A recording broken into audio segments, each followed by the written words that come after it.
What's good? Toronto loses another one. A heartbreaker, actually. The Toronto Raptors make it to overtime, largely due to the scoring second half of RJ Barrett, who had a bit of a powwow with Vince Carter, who was in attendance calling the game. And RJ was awesome in the second half. But two players who really struggled for the Toronto Raptors tonight, I think, to just find chemistry were Emmanuel Quickly and Scotty Barnes. We're going to talk about it because obviously there's a version of this that feels terrible. And then there's a version of this that kind of clicks in and makes sense. The version of this that clicks in and makes sense is the Toronto Raptors are deliberately making a lot of decisions that perhaps compromise the idea of winning. And this is probably the best result you could hope for. That, you have a competitive game, you go to overtime, you keep it close, the fans get a good show, and then boom, you lose right at the end. You crater in overtime. You get outscored 13-4 in overtime. There's also a version of this that's really depressing, which is your two highest paid players or two of your three highest paid players just do not mesh and have not meshed going back to last season. Give me one sec here.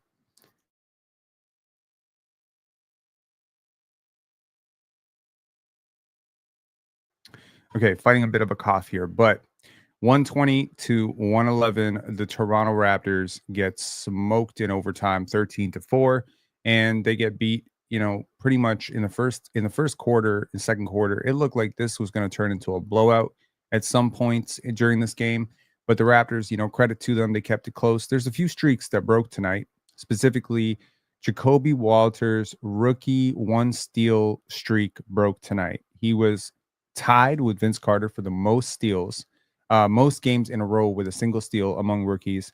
And tonight, despite playing pretty well for Jacoby Walter, he ends the game 17 minutes, 8 points, and he had no steals. So that's unfortunate. I wanted that one for Jacoby. Another streak that broke tonight was Andrew Wiggins' losing streak against the Toronto Raptors, going right back to his rookie season. He is 0-5.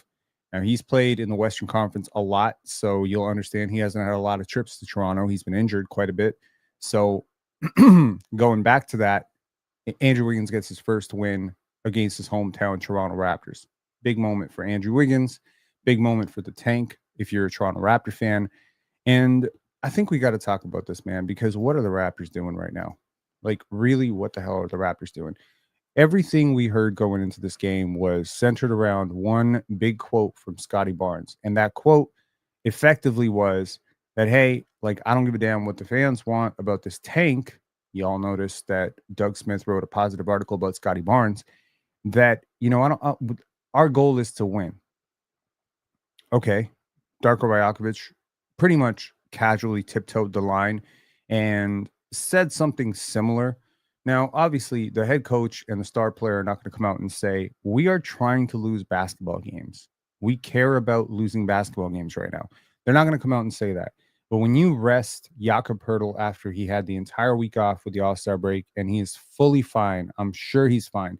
When you start putting out reporting, like I'm hearing one thing about Brandon Ingram from people that are trustworthy around the situation, and we're hearing something completely different from the Raptors around Brandon Ingram, and he's nowhere close to coming back, even though he's putting up shots and he's getting conditioning right.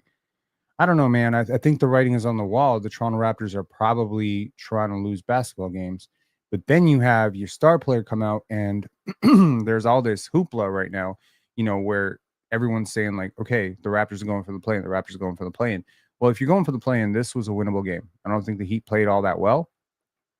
And I don't think the Raptors did themselves any favor with their lineups. Honestly, like you go so small, and every time you went small, they went up. You know what I mean? Like it's tough.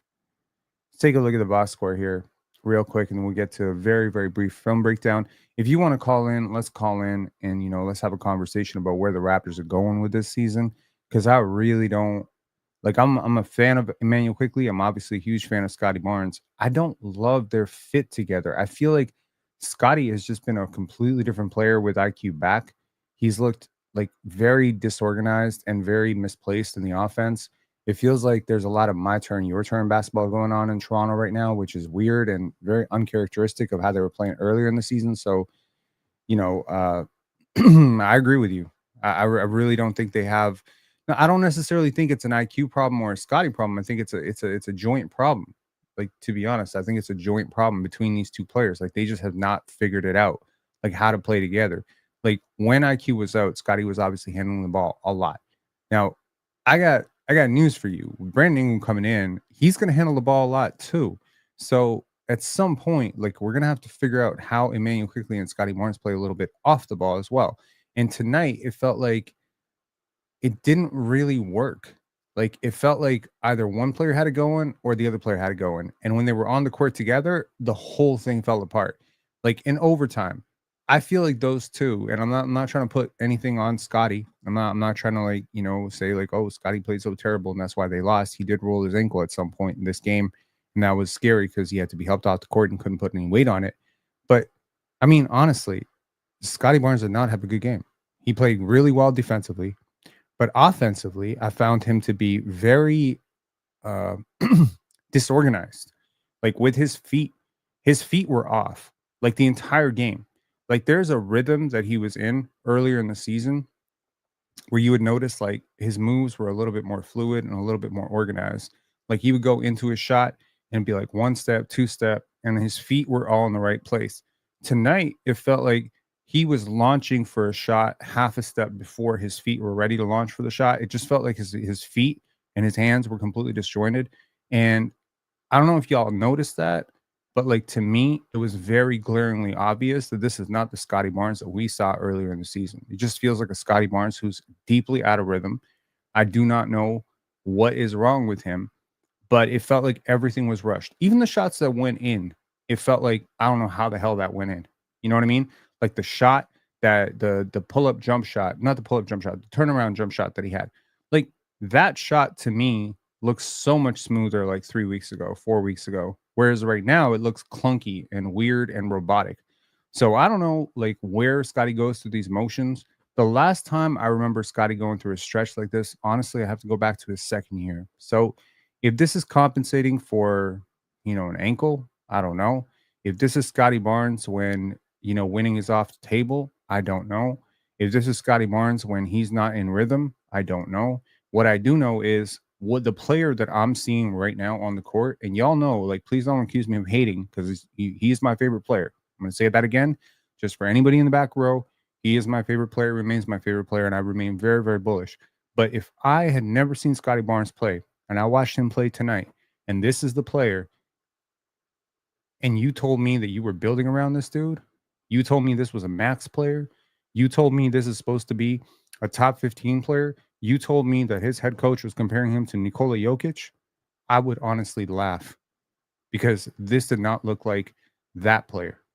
This looked like possibly this looked like a third option, fourth option type of player, right? This did not look like a polished offensive player. This did not look like a player who had a plan. This did not look like a player who could attack a closeout. This did not look like a player who could find an advantage. This did not look like a player who was consistently dialed in.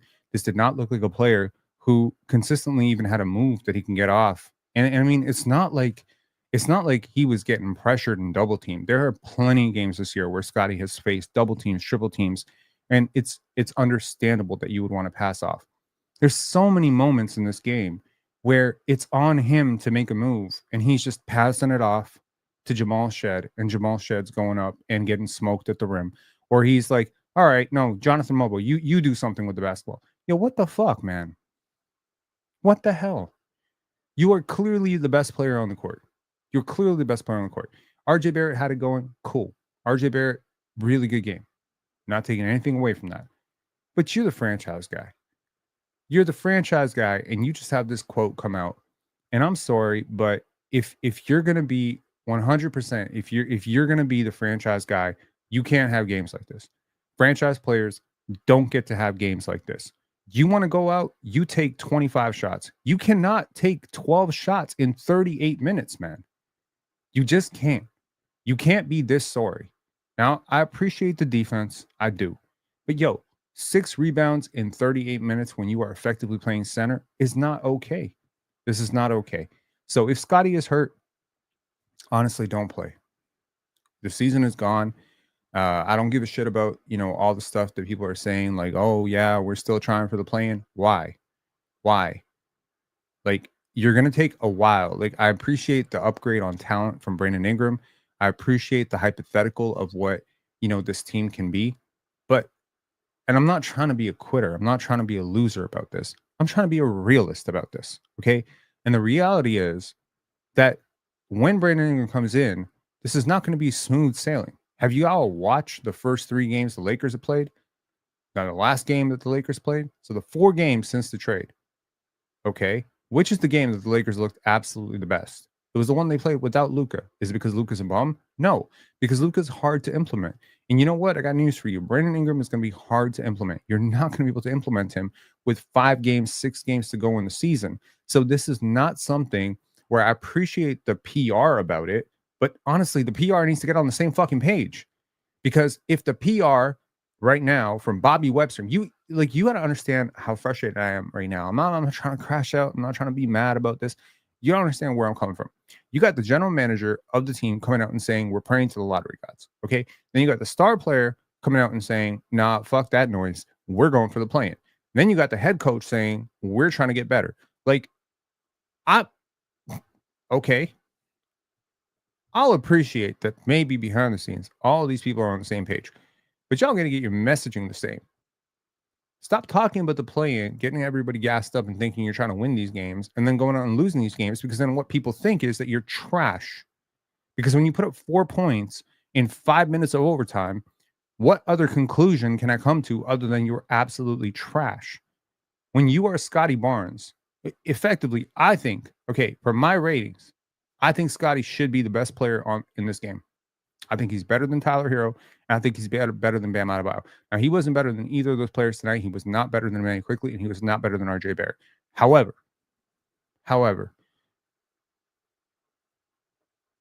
if you're going to lead me to believe that this is you actually trying to win, then now I have to actually criticize this game. And I don't want to criticize this game, man. I don't want to try to make sense of why Jonathan Mobo at center made sense. I don't want to try to make sense of why going away from the player who had it going in RJ Barrett actually made sense in this game. I don't want to go into that.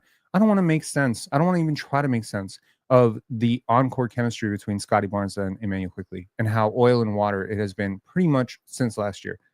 I don't want to make sense of it. I want to assume that this is some sort of stealth tank move by the Raptors in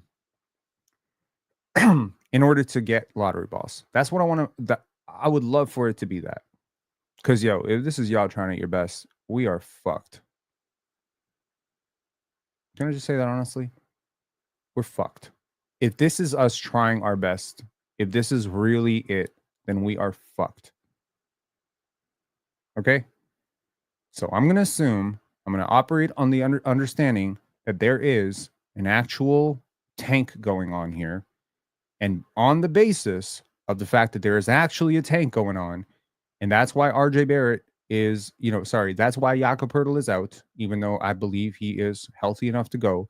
That's why Scotty Barnes is, operating as some sort of weird screening Draymond Green adjacent type of player in this offense, and is not really playing with any if you think I'm lying, go back to the game against Denver where Scotty got hurt for the first time or the second time this season.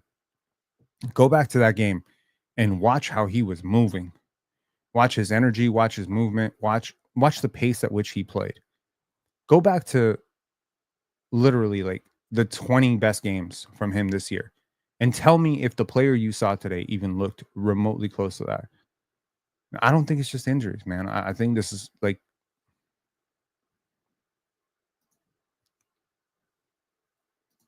I think so too. But if that's the case, right?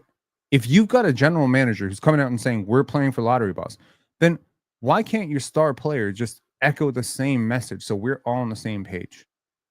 Do you get what I'm saying? Like, this is a PR weird, like this is weird from a PR perspective. Like, everyone's got to be on the same page. You know what I mean? Like, the messaging has to be consistent. Like, we have 7 members of our film festival. If all of us do press reviews or press interviews and we all have a different version of what this festival is about, then that's confusing as fuck. That's very confusing. So we just need to get on the same page and, just call this what it is. It's a tank. It's a tank. When you trade Bruce Brown and Kelly Olynyk mid-season, and those two are rocking it out for you, rocking it. They're playing great basketball. When you trade those guys, when you trade Davion Mitchell for a second-round pick, it's not lost on me that Davion Mitchell is starting ahead of Terry Rozier, and that they traded, I think, multiple first-round picks for Terry Rozier, and they had to just trade a second-round pick for Davion Mitchell. It's not lost on me. The irony of that is not lost on me. But when you trade those three players who were fundamental and key to your identity as defensively, like when I think from January 13th to January 31st, when the Raptors were effectively one of the top three teams in the NBA, right? Those three players were a huge part of that. Huge part of that. Emmanuel Quickley was not a huge part of that, right? Orlando Robinson was not a huge. Actually, Orlando was a part of that off the bench. Jonathan Mobile was not a part of that, right? So the players that were a huge part of that are like a lot of them are gone, and one of them, who is Chris Boucher, has really just kind of lost his shine a little bit. 0 for 4 tonight. 0 for 5, 14 minutes off the bench. So, yes, I don't know.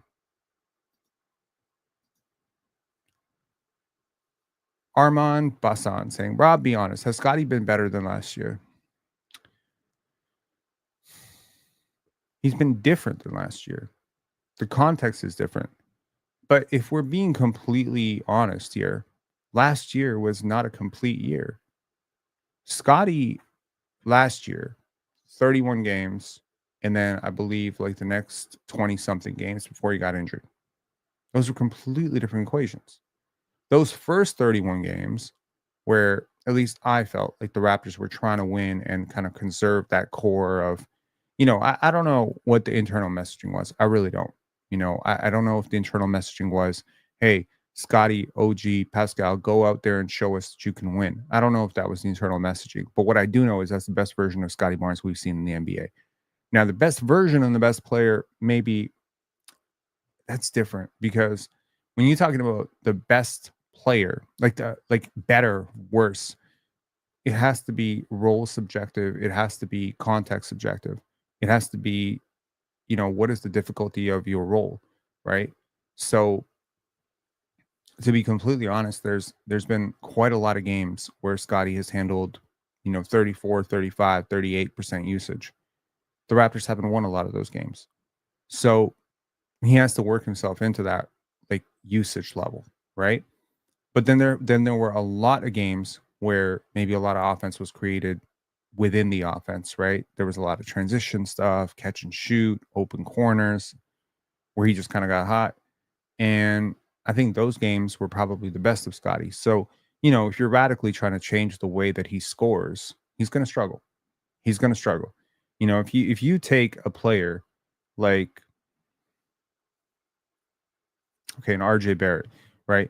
Like RJ Barrett has like this drive game, like he drives, he gets to a spot, he throws it up at the rim. Sometimes it goes in, sometimes it doesn't, right? That's pretty much his game. So if you're going to take the transition out of his game and you're going to take the drive out of his game and you're going to say RJ Barrett, like now you're going to create from a standstill and you're going to score only in the mid range, or you're only going to score on pull up threes, like he's going to struggle immensely, right? So I do believe that the context within which a player operates is tough. Now, I also appreciate, like, I want to extend some empathy to Scotty as well, because he did compete his ass off defensively, and he was the only player who could really do anything with Tyler Hero, who's been on a heater this year, and justifiably so. Was Tyler Hero an All-Star this year? Was he an All-Star this year, or was he snubbed? I can barely remember right now, but nevertheless, Tyler Hero has been an All-Star level player this year. And okay, so yeah, he was. My bad. Yeah, he was. So yeah, Tyler is is playing fantastic this year. And going down the stretch, I felt that the Raptors probably should have tailored their offense more towards going through RJ. Like, I think that would have been fair. RJ was the guy who was pretty much the reason you were in this game, or at least offensively. And look, if Scotty wants to take a night where he's going to really, really hone in defensively, and Lord knows the Raptors needed it. Like, if it were not for Scotty, defensively in this game, you're probably like going to struggle to score.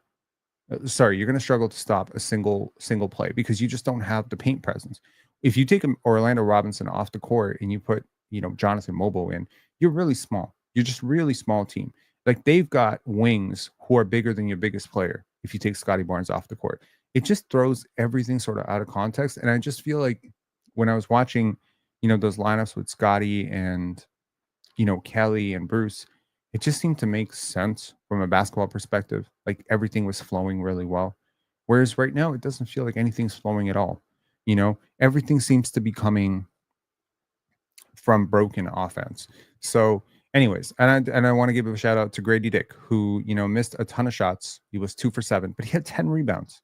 That was impressive, and he had possibly one of the most impressive dunks of the night that didn't register as a dunk because he didn't make it, but that was cool too.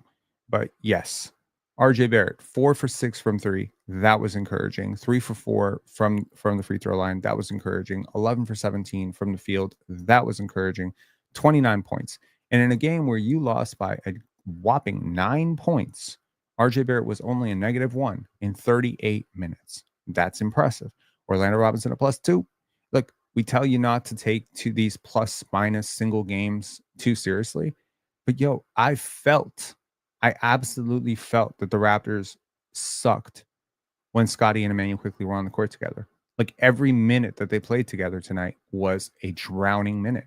Like they just did not have it, And on the other end, we get a pretty balanced effort. I was pretty impressed with Khalil Ware. Like nothing really shocking about the box score, 4 points, 6 rebounds, but he had some very athletic plays. I was not very high on him coming into the draft, so I thought he was very good. Andrew Wiggins, new Miami Heat. We get to see Orlando. We get to see the Miami Heat version of Andrew Wiggins. 25 points. Really embracing Heat culture. Davion Mitchell. Oh my God, so much shit talk from Davion Mitchell tonight. He was jawing at the Raptors bench. RJ Barrett, Scotty Barnes. He was jawing at everybody. You got to appreciate Davion because, like in a league where sometimes you do question whether guys give a shit. This is a guy who really gives a shit.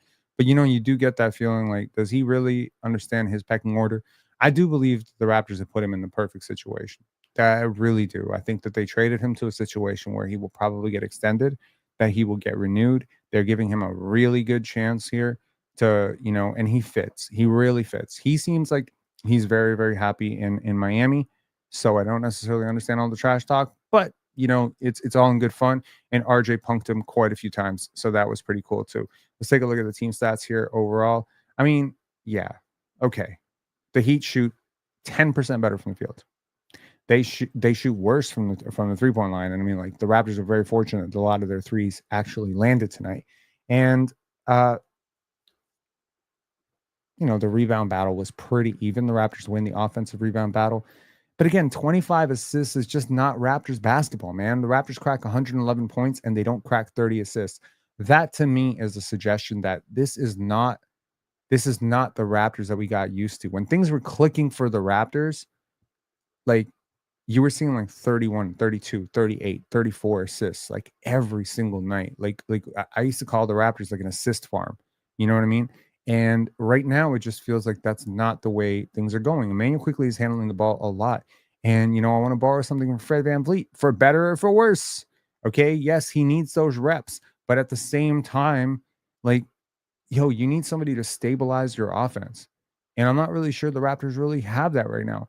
And, probably the best player to do it, it sounds crazy to say, it's Jamal Shed. Like, is that stupid to say that a rookie, a 22, 23-year-old rookie out of Houston is probably your best bet to set up your offense properly and to get people in the right spots? And maybe your second best bet right now is Scotty. And maybe your third best bet might be RJ. I think your fourth best bet right now at point guard is probably Emmanuel Quickly. He does not do a great job of setting up anybody.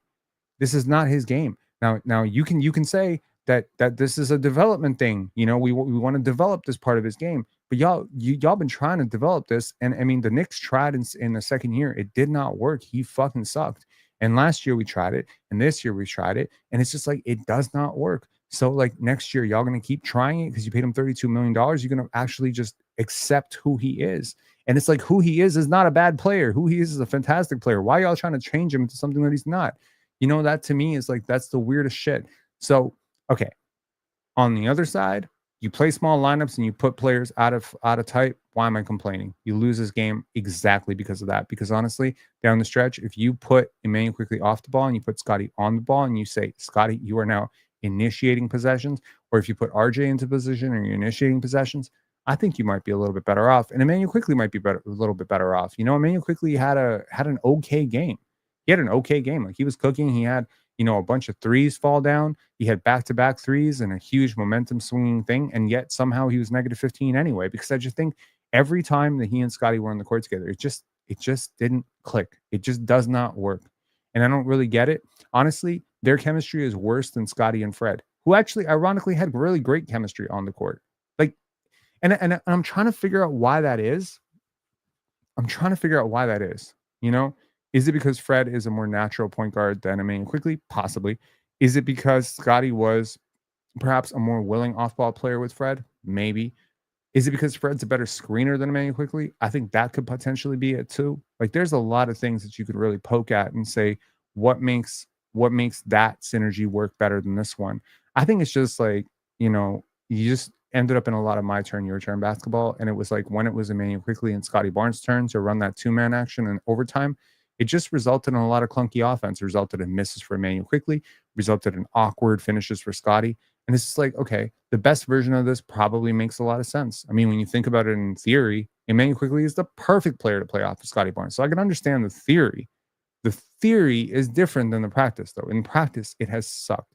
So I remain cautiously optimistic that they will figure it out. And then when they figure it out, it'll be beautiful. But in order to figure it out, both players must be put in a place where they are doing the thing that they are best at. And having Scotty handle the basketball and Emmanuel quickly setting a screen, and then Emmanuel quickly kind of running that pick and roll with Scotty on the reverse, like that to me is just, I don't know. It doesn't add up. Okay, let's take a look at a little bit of film stuff and we will do. Okay. Wait, what the hell am I doing here? Give me 1 second.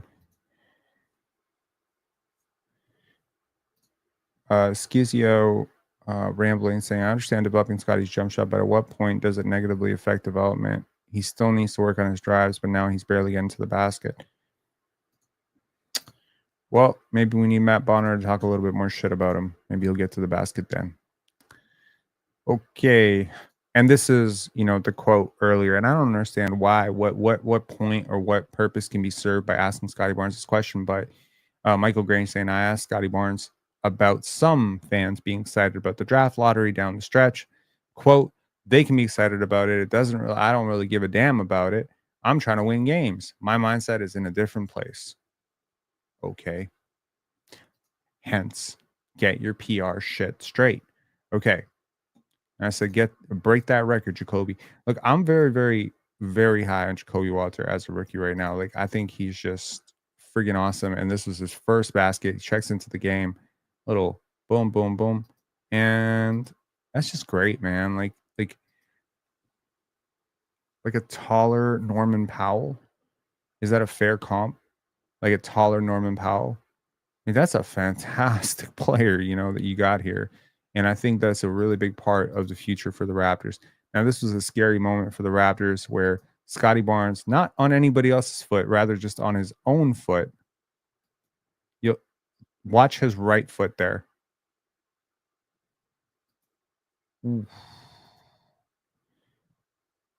Phoenix, I agree with that. For sure. I think Norm was a much more explosive vertical athlete.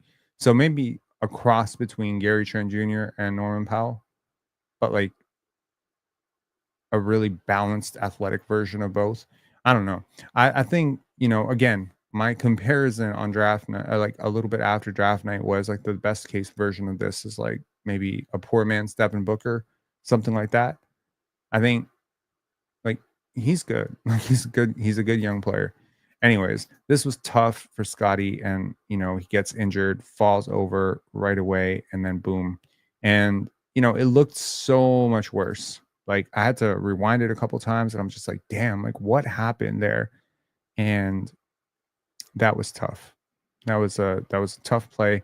But shout outs to the soldier there. He turned that ankle, came back after retaping it, and good stuff. Here, the Heat miscommunicate this badly. Andrew Wiggins goes under, and then boom.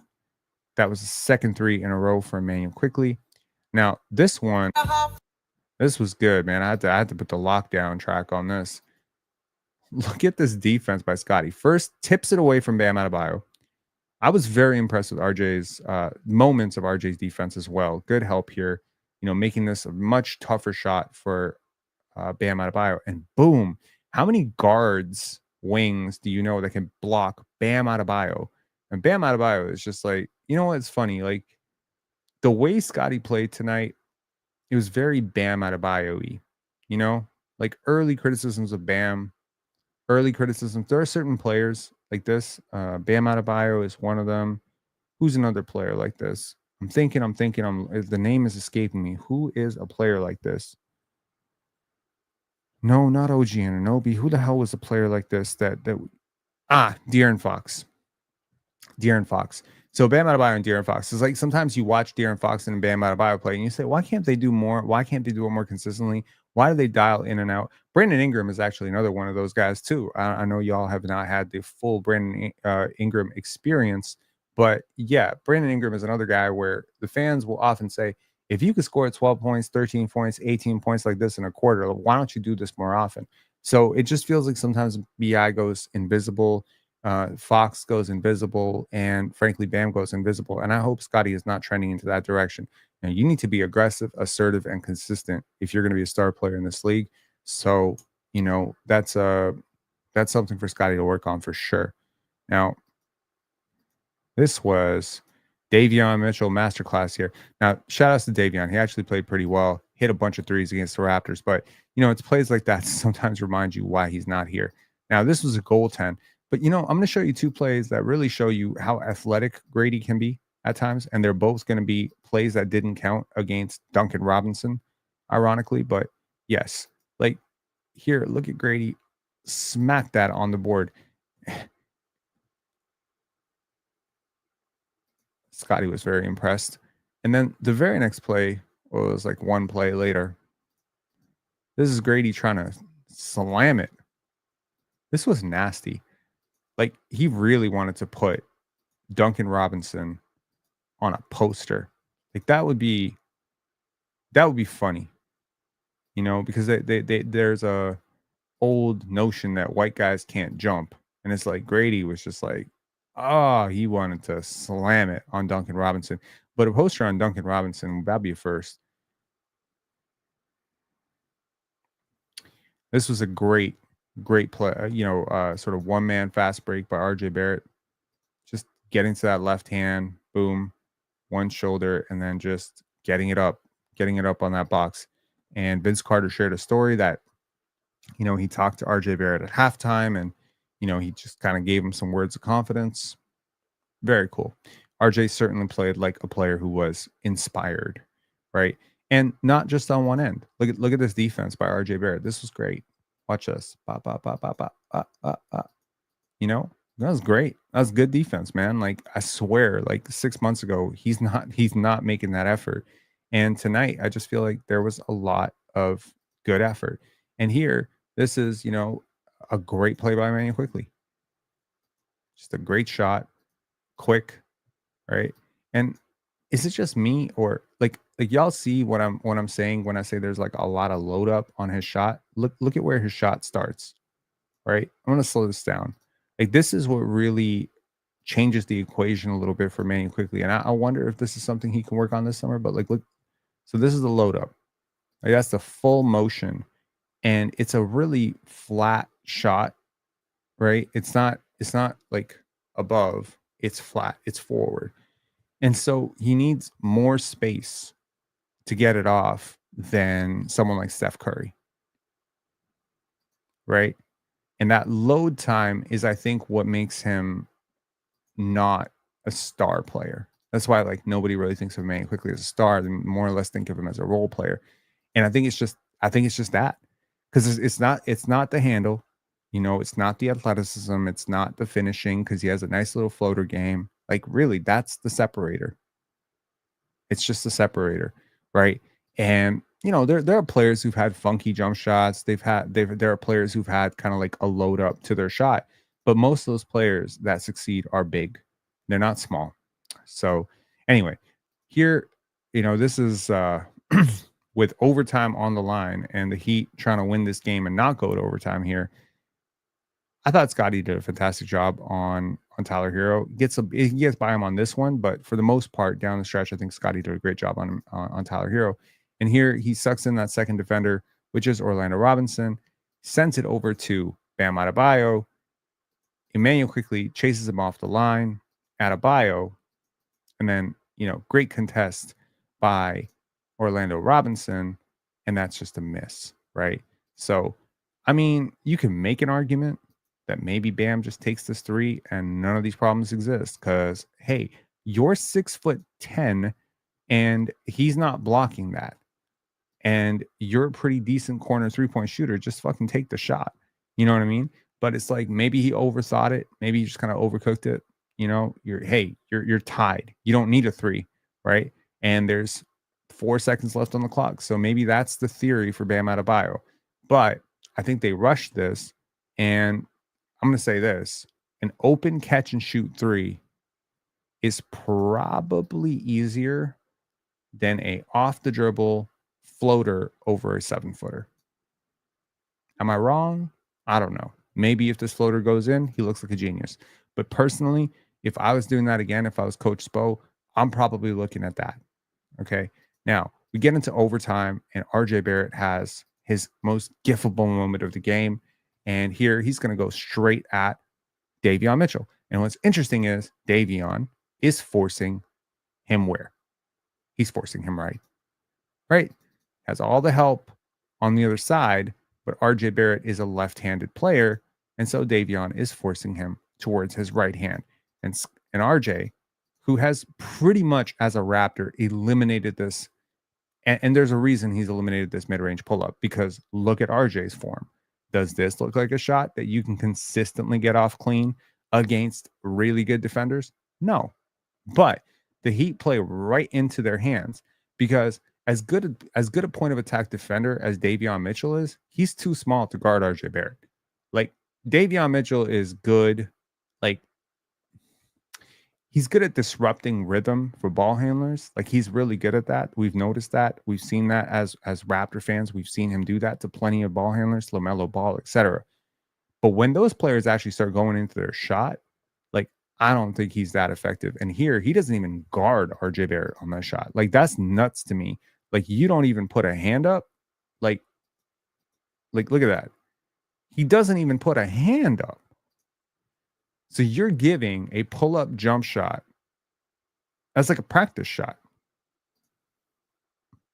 What I loved the most was the reaction. That is so funny. That was great. Anyway, and of course, right after that, the Raptors completely fell apart and could not score, and they scored 4. They scored 4 points in overtime. So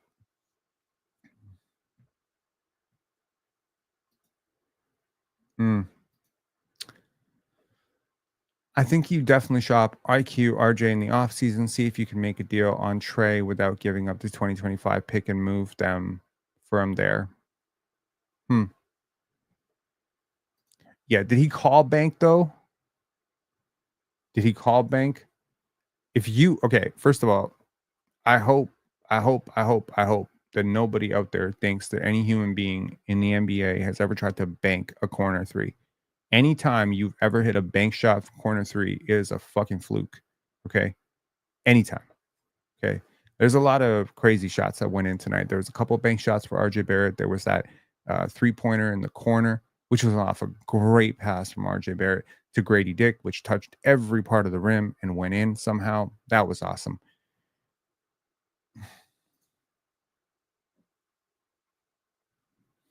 You know why Josh said you guys are horrible to IQ? Because he knows that's not really true. He's trying to gaslight IQ into believing his BS. What did I miss here? What? So Ja Morant said you guys are horrible to Emmanuel quickly? Where? When? Money saying, let's be real. Quickly is a terrible finisher. I don't necessarily think he's a terrible finisher. I don't think he gets as much space on his finishes as I would ideally like because I don't think he's quite figured out the shift in manipulation and deceleration that a lot of great paint finishers have. I also don't think he's necessarily the vertical athlete or the bursty athlete that gets to his spots soon enough. But I also think that like taking it away from the floater stuff and forcing him to kind of go all the way, I think that makes him less effective, and it's probably by design. If you're trying to win a playoff game, naturally you put players in a position where they can do more of what they actually are good at, right? So I don't know. Liam saying, Rob, do you think Kasparis solves our point guard issues and Grady off the bench? So here's my sort of complicated thoughts about the tank, right? Now, I appreciate the tank. I do because, just like any good Raptor fan, I appreciate the idea of bringing in good young talent. I think you have to ask yourself, perhaps, what is the timeline for the good young talent to actually be a good NBA player? Because there's a big difference being a good prospect and actually being a good player, right? And I think that that's sort of where we're at. Okay, ESPN needs AKD. Sorry about that. Didn't like this game from Scotty Barnes at all. His highs are superstar esque and his lows are role player like. Need him to want the ball in OT more and down the stretch. Can't sit back and watch. I completely agree with you, man. I completely agree with you. I think we have seen, and I think the frustrating thing about Scotty is that we have seen some real superstar highs from him. Right? We've seen games where he can get to his spot with the best of them. He's talking shit. He's really engaged. He's really dialed in offensively. He wants the ball. He's demanding the ball. He's sure about his move. Like there was something that Vince Carter said during the broadcast about Nikola Jovic. And he said, the way he's moving around the court, like you can tell he kind of understands that he belongs. And that's true. When you watch Nikola Jovic as a rookie, he didn't really understand where he was in the pecking order. He didn't understand what he was doing. And I mean, he was still a fantastic young prospect. But again, now he's a good young player. And there's a graduation when it comes from going from prospect to player. And I do think that for Scotty, there have been so many moments where he really has gone toe to toe with giants. He's gone toe to toe with Nikola Jokic or Giannis Antetokounmpo or Joel Embiid in a head-to-head matchup, and really he shined in that matchup. Or Kevin Durant and a LeBron James, and he's really shown us that he can go toe to toe with these giants. But then there are games like this where he just sort of ebbs and flows out of the game, and it's totally different when I'm not saying you got to go out and score 25 every night. Please understand me. Like I understand, some nights if you are really the Nikola Jokic, if you're the Nikola Jokic, the archetype, there's going to be games where you're going to have 15 to 18 points. I understand that because you are a pass first player. You are somebody who is looking to set your teammates up. You're looking to do the right things. And unlike Jokic, you're actually like a really good defender as well. So I understand there's going to be games where you sort of, aren't going to be taking as many shots or making as many points. But you got to be consistently aggressive. You got to be looking to score at all times. I think the problem that I had with Scotty in his second year, and I defended him mercilessly in his second year because I felt that it was more of a creature of, I think it was, I felt at least at the time that it was more of, construct of the offense that he wasn't taking those shots, or there was games where he would have 2 points or 4 points, and people would try to cook him and say like, yo, what the fuck are we doing? And trying to build around a guy who has 4 points, and I'd be like, well, he only took 3 shots, and it's like in the game where he took 3 shots, he might have touched the ball like 76 times, or 72 times. And it's just like, you got to do more. Like there can't be this sort of tendency to float. And I think that and I mean, I'm not trying to psychoanalyze the guy. And I'm just saying this. I've noticed this tendency with players who come up in really stacked teams, like teams where maybe they weren't necessarily forced to be the guy a lot. So it didn't stop with them, right? Like when you're the guy for an AAU team or an EYBL team, like you don't score 30, your team doesn't win. I mean, if the other team's guy scores 40 and you score 32, you might still lose, right? So you kind of figure out that very simple thing that I got to put the ball in the hole for my team to win, right?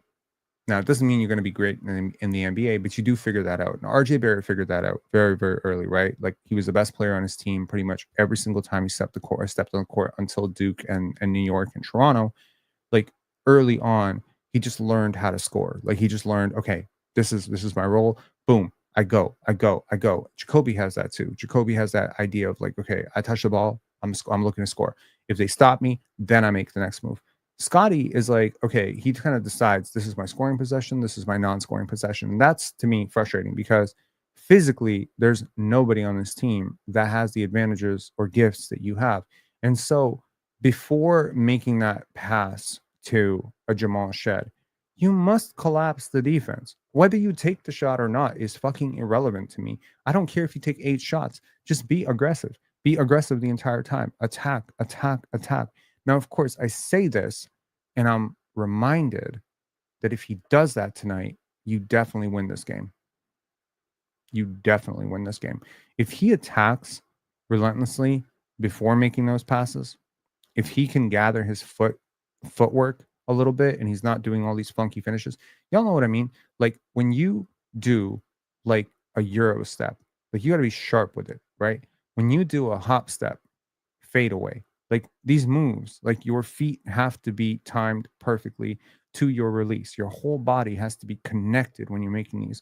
Like when you notice, like I'm gonna say this, and I'm saying this as a director who's directed plenty of actors. There are certain people where their body is just not connected.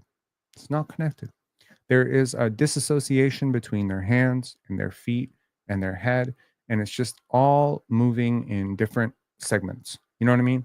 Like you tell them to be mad, their face is mad, but their hands are not mad, their feet are not mad. They don't have it all. It's not connected.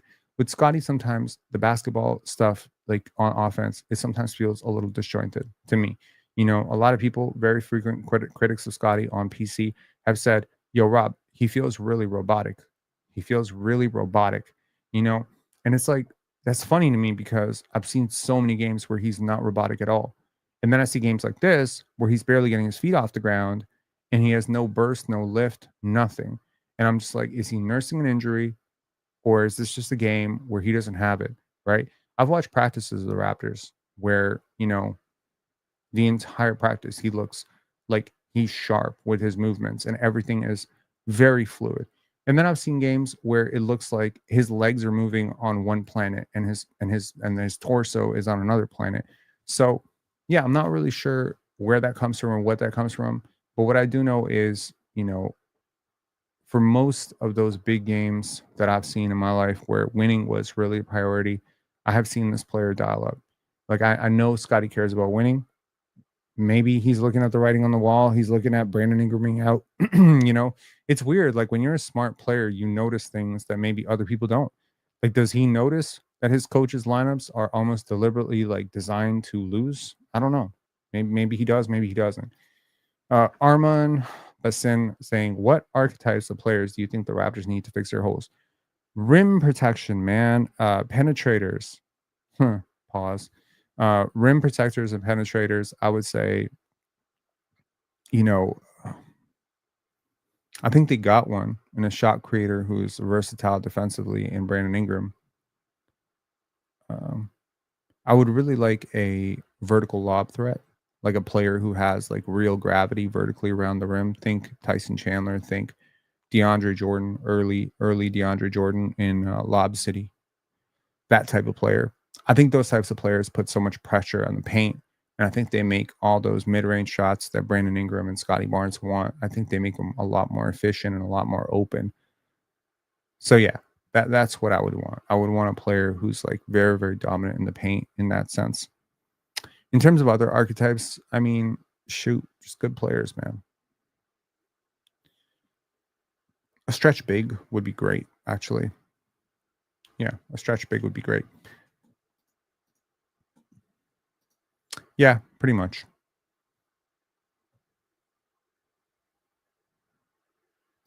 Houston Capella.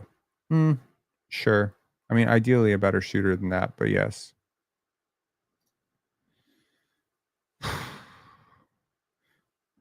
You know what? I'm gonna say it. Like prior to the season, I said I was never gonna root for wins. I was never gonna root for losses. I wasn't gonna criticize one or the other. I wasn't gonna be like upset about losses or wins. I was just gonna take everything with the flow. And that's probably what I need to do right now. I need to just take this as a loss. But I know that the Raptors are going to win a whole bunch of games down the stretch, and then you're going to think to yourself, "Man, if you end up falling like all the way to 9 or 10, what was the difference between going to 10 and going to the plane? You know what I mean? Or 9 or 8." Here's a fun fact. Let's take a look at the Raptors schedule going forward. And I mean, you're going to be shocked when I show you this because the Toronto Raptors, if I'm not mistaken, have 4 games. That's right, 4 games against teams over 500. 4 games remaining.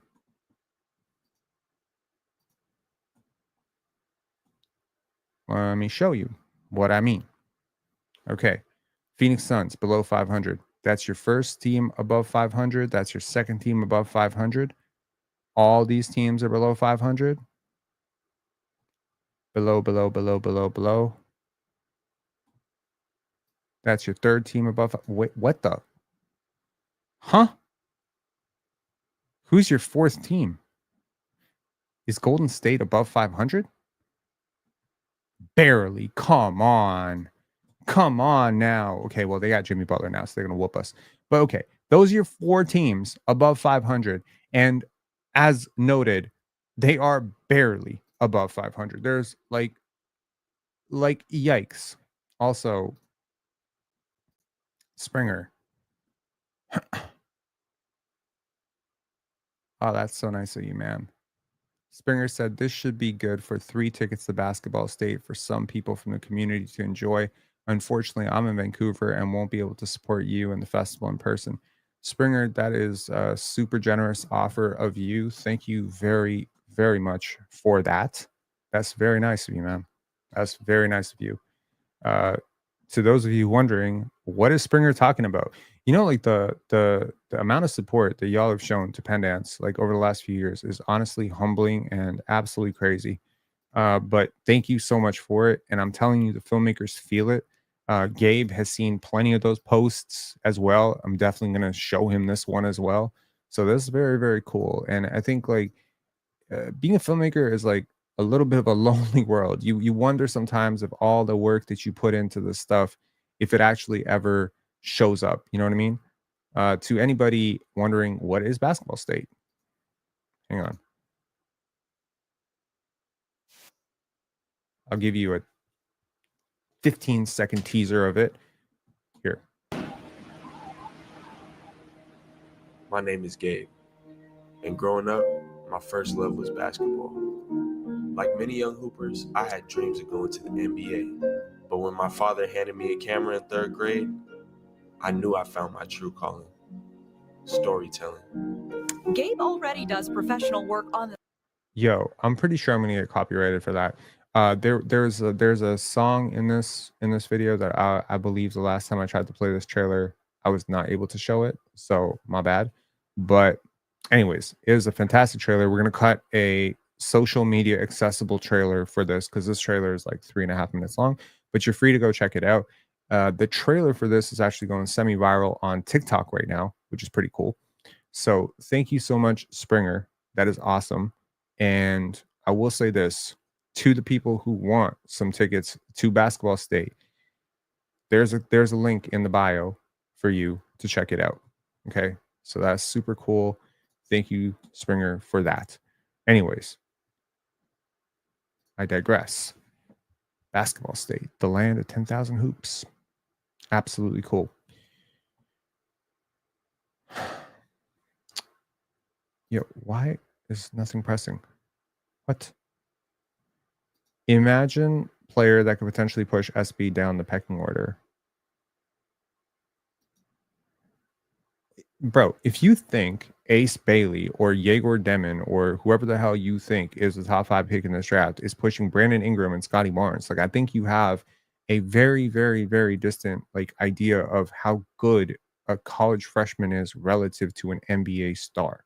Like if Scotty Barnes was to go up into Division One, let's just say he pulled the Joanna man and he just decides to walk into Division One right now and just start playing basketball, like bro, the guy would average like 35 to 40 points a game if he wanted it. Like he'd be like the number one pick and he'd be like the best player in college basketball.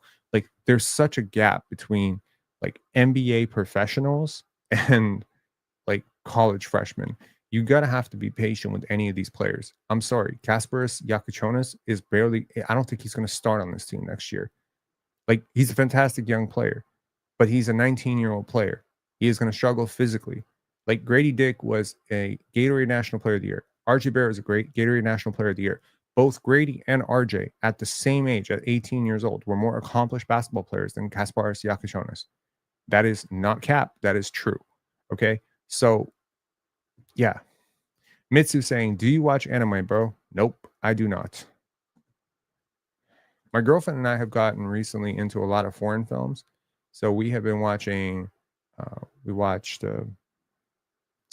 let's see, we watched Taiwanese films, loads of Taiwanese films. We watched Bengali films, Hindi films. We watched a few films from Africa, which were very cool. We watched a whole bunch of films from Iran. So we've been watching like a lot of foreign films, but we haven't been watching anime.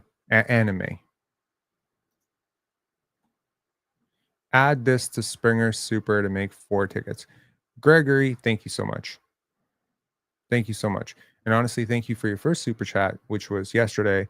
We talked about it over email, where Gregory spammed a $20 super chat on, I won't say spam. He issued a $20 super chat on PC when we were on PC yesterday. And, you know, shout outs to Player's Choice, by the way. We just hit 500 episodes. That is huge of the panel. Today we had a 6.5 hour marathon episode on the panel. So big shout out to Player's Choice, doing a lot of great things, man. And Gilbert Arenas spammed a $500 super chat for the 500 episodes today. So that was very cool. I am like I'm very humbled and very grateful to be part of that community. It is sometimes I have to like remind myself, like, how did I even get involved? Like, how did this happen? Because I'm so out of place, you know, to some extent. Partially, it's you know, the ethnicity thing and location. Like, I'm from Toronto. I wasn't previously plugged into any of these people, you know, and there I am. You know, I'm just on the panel. I'm a pretty regular person. Oh my goodness. Pepper Jack. More tickets to Basketball State. I wish I could be there as well, but I don't live in the area. Hope everyone enjoys it. Yo, y'all just opening up tickets to Basketball State. I think Gabe is going to be genuinely touched when he sees this. Y'all are like, there's so many films in this world that do not get the kind of play that like, do you realize like how many people have heard of Basketball State, the land of 10,000 hoops, over the last 5 days? That's crazy to me. So thank you guys so much. And I will let you know that Basketball State is paired with, so it's a 45-minute documentary, is paired with the world premiere. So that's the Canadian premiere of Basketball State. It is paired with the world's premiere of a film called The Last Game, which is about conserving the environment and hockey. So saving the game of hockey. So if you're a hockey fan or a basketball fan, or better yet, if you're a fan of both sports, if you're a fan of the environment, you should definitely come out on Sunday, March 2nd at 12 o'clock. Come out and you can meet me and you can say hi and you can meet Gabe and you know, be very cool. And you'll watch a documentary in this country that no one else in this country has seen. So it's very cool. So thank you so much, Pepper Jack. Thank you so much, Greg. And thank you, Springer, for starting this entire momentum. This is very nice of you. And of course, thank you, ESPN News, IKD. Y'all very generous with these super chats. Appreciate you very much. Tomorrow, you know what? How about this? why don't you guys decide? You guys have been very, very nice, very patient with me as I work on pen dance. I've mentioned before, and I'll mention it again, that I made a mission in my life this year that I wasn't going to be super last minute on the pen dance stuff. So that's like where I'm at. I actually have a little bit of time. I'm not saying I have a ton of time, but I have time. So tomorrow I would love to do a live and maybe deeply explore a topic that would be interesting to you guys. Let me know when the video goes live via a comment which topic you would like. And basically, whatever topic gets the most likes, we'll just go with that. Shalinda De Silva. How would you upgrade our starting five next year of IQ, SB, RJ, BI, and Yak? So it's funny because any player that I take out of this, you're going to assume I think is the problem. But actually, I don't really think that the player is the problem. I just think the fit is the problem. So I'll bring it back to something that I heard from somebody, you know, when Rasha Nesterovic got traded to Toronto. If y'all remember in 2006, 2007, the Raptors got Rasha Nesterovic for, ironically, Matt Bonner, who currently is the co-host on the Raptor show with shout outs to Blake Murphy. So I thought that was so peculiar because I thought Rasha was a very, very serviceable center in the NBA. He was a serviceable starting center. He wasn't a great starting center, but he was very serviceable. The Raptors, you know, would be lucky to have a Rasha Nesterovic right now. And, you know, the explanation that I got from somebody who was closer to the situation then was that Rasho and Tim Duncan just occupied way too much of the same space on the court, and that ultimately one made the other somewhat like less effective. And so they preferred the spacing of a Matt Bonner. And they're kind of just, again, I was very young at the time, 2007. I was barely 20. So I was just trying to figure out sort of my footing in the NBA and trying to understand like what are teams going for and what are they trying to do. And that's really one of the first times that I've really been introduced to this concept of how players kind of get in each other's ways and hot zones and stuff of that nature. So my immediate thought would be that in order to open up the paint, you need to get rid of Jakob Poeltl. And, you know, that's silly to say because Jakob Poeltl has been such a good part of good things for the Raptors, and the Raptors have looked worse without him.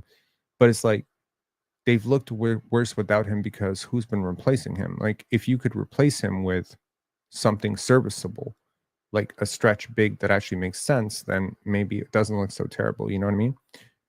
I don't know. That's the thing people don't realize when they compile these wish lists. A lot of their faves are not actually conducive to winning. I mean, okay, nameless. Question for you, since you're calling out people who making, you know, okay. When we say LaMelo Ball and Trae Young, et cetera, are losing players, do we get upset when people say Scotty Barnes is a losing player? Because you know what I mean. Like last I checked, the Hawks have more wins than the Raptors. I also want to say I don't necessarily think Trae is a losing player. I really don't. I mean, you could argue that he's not Chris Paul. Okay, fine, but can we be real about the fact that Trae Young has won a lot of really close games? That Trae Young has a lot. That he's an extremely hard worker. That he was in the Eastern Conference Finals just a few years ago. I mean, you know what I mean? Like, do losing players necessarily end up in the Eastern Conference Finals? I mean, I'll tell you one player who never made it out of the first round in his entire prime, and that was Tracy McGrady. I barely ever hear him being called a losing player. So I don't know. I think these labels are typically for players we just generally don't like anyway. I think a lot of people don't like Trae Young. I personally, you know, if the Raptors traded for Trae Young, I think I'd have a lot of complicated thoughts about it, but he's a hell of a talent. He's a hell of a talent, right? If we draft another shooting guard or small forward, it might be time to dangle IQ, RJ, and Grady for an all-star player. Do you think that IQ, RJ, and Grady could get you an all-star player without adding draft capital? I mean, sure. I think the Raptors are, you know, we talked about it yesterday that they're a pretty expensive team, but I don't think they're a super expensive team. And so, you know, as these other teams become a little bit more expensively, one player that I would look at, and again, scary injury history, probably a little bit too scary to add with Brandon Ingram, but that would be Kristaps Porzingis. I wonder if I was thinking about hot takes. So yesterday on the panel, we were asked hot takes, and ironically, very ironically, my hot take was that the Spurs were going to go on a run, and then an hour later into the show, we find out that Victor Wembanyama has blood clots and that he's out for the season. In which case, you know, my take aged like milk. But my second take was going to be that I think the Celtics are going to get packed in the second round. Now, I could be wrong. I definitely could be wrong. It's always, hit or miss with these predictions. But if that does happen, they're such an expensive team. Do they start thinking about parting out pieces, and which piece is going to get parted out, right? It's going to be Derek White or Drew Holiday, whoever has more value, or Kristaps Porzingis. It's not going to be Jaylen Brown and Jason Tatum, right? So I'm very curious about that. I'm very curious if the Raptors can make a play, and it won't take you all that to get Kristaps Porzingis. I don't think, you know. So if they're looking for cap relief, I don't know. Masai had the opportunity to trade for Porzingis for Dragic and a first round pick. Did he really though? I mean, we hear about these things, but do we ever like fully know for sure that they happen? Because I'll tell you, like I was pushing for a Kristaps Porzingis and Siakam trade when there were picks on the line. You know, like I was hearing about that. Zach Lowe said it for sure. I mean, shit, the Raptors fumbled the bag then. You know, they for sure fumbled it because I was noticing KP in Washington was just so good. Like I was noticing his rim percentages were getting so good, and I was just like, "Yo!" Like the Dallas Mavericks said, this guy was done, but he looks really good in Washington. And of course, you take any production on a losing team with a grain of salt. But I thought Kristaps Porzingis looked awesome. So, yeah, I mean, I really wanted the Raptors to trade for him. I think he's a really effective player because he does those two amazing things that you really need from that big position, which is he shoots threes and he protects the rim. So, yeah, I mean, of course, with any player who's as injury prone as Kristaps Porzingis, there's always that element of like, do I want to be spending an entire year holding my breath every single time this guy falls down? I don't know. Pen Show NBA. Oh, that's nice of you. Yeah, that's very nice of you. Anyways, y'all, thank you for showing love. I would love to be a little bit more detailed. You know what I'm gonna aim for next year when the Raptors are competitive. And this is something I've been thinking about a lot. And I was thinking about it more when I was listening to Swipe It today, talking about taking notes and stuff. I think I'm gonna get back to taking notes during the games. Cause like today during the game, I was kind of like floating around a little bit. My mind was drifting a little bit. I was a little bit frustrated. I left the room for 2 minutes. I definitely tuned into the game like 2 minutes late. I wasn't like super invested in this game. I'm just being honest. Like I wasn't super invested. I wasn't like on the edge of my seat. Like every single possession is getting tattooed into my brain, right? How do you stand Swipe on the pod? Well, the weirdest thing is that as much as Swiper and I like disagree on stuff, we agree on a hell of a lot of stuff too. Like for instance, he probably is, at least from what I have heard, the loudest advocate for some of the social issues that I believe in, right? Like maybe other people believe him, but they don't talk about them. He talks about them. He talks about, the significance of, history and he, yeah. So I think for whatever reason, like, I mean, sometimes we butt heads, but I think he's approaching it from a very, very sincere place, you know, that too. I'm talking about NBA takes. Well, what has he said that's so egregious? What has he really said that's so egregious? You know, I mean, he's a character, you know what I mean? Like he gets a little bit annoying, he gets a little bit loud, but when you actually listen to what he's saying, he's making a little bit of sense. You know, there are certain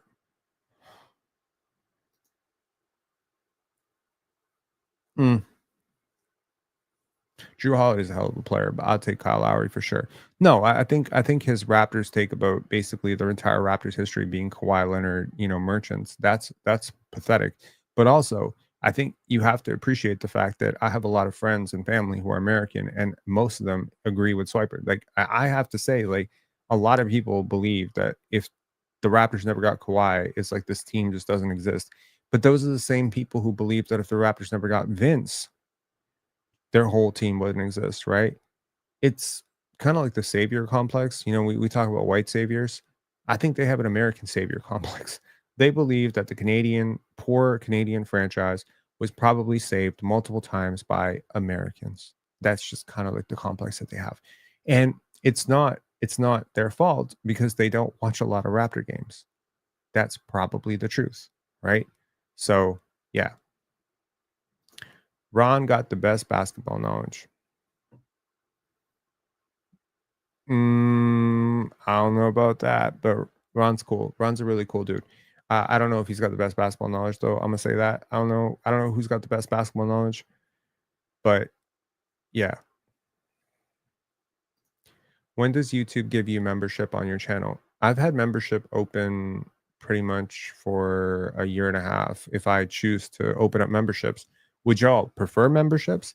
Because I just feel like I'm now asking guys to pay a monthly subscription to something, and I'm not really sure why I would do that.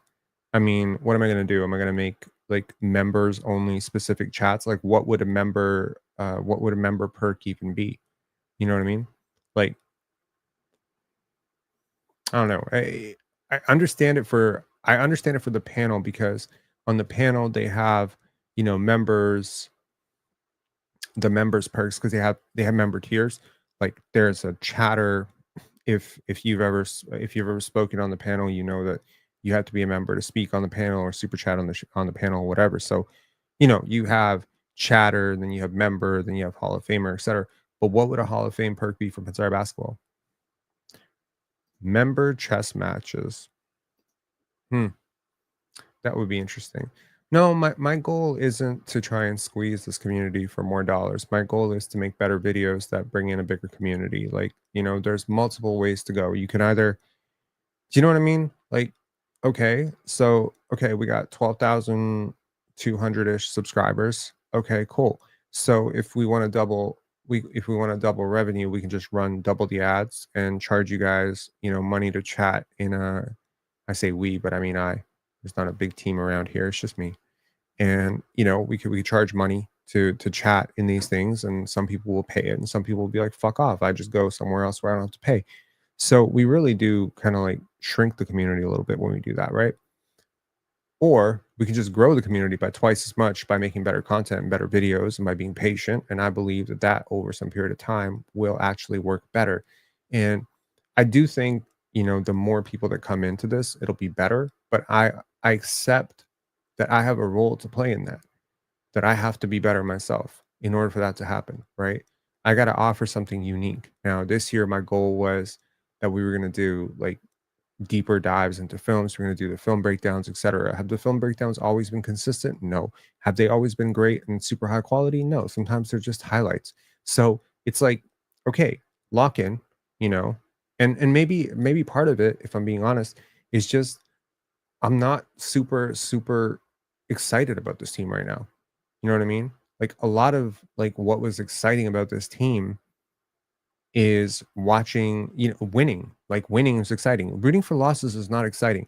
I can't tell you, like deep down, okay, yes, I want this team to lose. I mean, no secret here. Okay. I am 100% with Bobby Webster and Masai Ujiri right now. I want this team to lose. But can I be honest for a second? I hate rooting for the Raptors to lose. This is such a like, I want this team to win. Do you understand? Like, I am on an American platform every fucking day or every second day, and they just troll the Raptors mercilessly, and they talk shit about every single player on this team, and they act like they're bums. And the only person they'll ever give credit to is probably RJ Barrett. But like for the most part, they really don't think very much of this team. They don't think very much of Grady. They don't think very much of Ulrich. They have never heard of some of these players. And to me personally, I want this team to be good so that they will respect this team. Now I know it's stupid to care what anyone thinks, but it's the truth. When I go into a general NBA board, there's no discussion about Scotty being a future face of the league or a franchise player or anything like that. But you'd be laughed off these boards. And I think a lot of the losing has to do with that. And so look, it's 26 games left to go in the season, if I'm not mistaken. Am I correct? 26 games, 25 games. Okay, cool. Ulrich is not going to play these games now. Fine. Okay, that sucks. That's a bit of a blow. Let Jonathan Mobo and, Jacoby Walter play these games out. Let's slow play this, Jakob Poeltl injury. If Scotty's rolled his ankle and we find out that he's going to miss a couple games, let him do that, and let's just get through this and then pray to whatever God you pray to. If you're not religious, be religious for 2 seconds and just pray, or don't pray to a God, pray to the grass. I don't care, that we don't go through this again for like a long period of time. Because watching your favorite team and watching your favorite players go out every single night and play these weird, funky lineups as you secretly, and you know, like the fucked up thing is, like today, the Raptors were playing really well in the fourth quarter, and I was just kind of sitting there on my couch and I'm just like torn. I'm like, do I want them to win or do I not want them to win? And it's like, when the hell has this been a real issue for me? I've never been conflicted before in my life about this team. I've been very clear. Look, when the Raptors had Wemby on the line, I wanted them to lose. I came out here and I told you I wanted them to lose. And then, you know, the year before that, I wanted them to win. I wanted them to win. I wanted them to stomp Philly and go all the way to the Eastern Conference Finals. Even the year after that, when they made the play-in, right? When they eventually did make the play-in, once they made the play-in, we were clear. I wanted them to stomp Chicago, and I was inventing theories in my head of how they can go all the way and maybe even challenge the Boston Celtics in the first round. Like, it's just, you play to win, man. Like, I mean, this is what I like about Masai Ujiri. This is what I like about Scotty Barnes. They're about winning. Okay. I don't like losing players. I don't like losing teams. I don't like losing. I hate losing. I don't know how a fan of the Sacramento Kings did it for 16 years. I don't have the patience to do that for 16 years. It's tough. Okay. I'm going to lose my mind by year 3 and probably like already, like my beard started to gray a little bit. I got gray hairs. I'm positive the Raptors are contributing to this, man. Somehow I'm positive the Raptors are contributing to this in some way. So I just really need this team to come out next year and cut the shit out and get really fucking serious about winning basketball games. And I mean like win. No 40 games. No, oh, maybe we make the play in. No, go for fucking 60. And maybe you will end up at like 47. You know, go out there every single night. If you get injured, fuck, okay, fine, we'll readjust. But like, really, just go out there and try to win every single game. And like develop. Yes, of course, develop. We want players to develop, but there's a G League for that. Okay, like there's got to be actual accountability. There's no more free play. Like you don't just get to free earn your opportunity. Like this is not VR missions anymore. Starting next year, I want this to be an actual basketball team that is aiming to win. Because look, man, like Brandon Ingram, Scotty Barnes, Emmanuel Quickly, RJ Barrett, Jakob Poeltl, whatever these pieces, some of these pieces are replaced for. Grady Dick, you have a lot of talent on this team. I'm sorry. I look at this roster. I look at the Washington Wizards roster. It's night and day, right? And the Wizards were literally in a game against the Milwaukee Bucks in which Giannis fouled out today, and they were like down 1. They lost by 1 point. Are the Miami Heat that much better than the Milwaukee Bucks?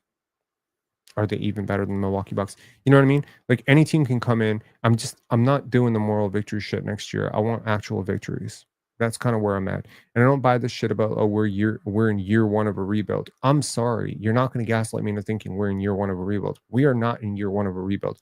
We have been rebuilding since we were drafted Scotty Barnes. Just because you had a surprise kind of fluke year of 48 wins in year 1 does not mean you weren't rebuilding. You were rebuilding when you decided not to trade him for Kevin Durant. You are rebuilding. You're rebuilding when you decide not to move off of not to move on with Fred VanVleet, when you trade RJ Barrett, when you draft Grady Dick and you start playing him all these minutes. Like, this is rebuilding. This is what rebuilding is, right? So I don't mean to be a Debbie Downer. Trust me, I will probably wash this loss away.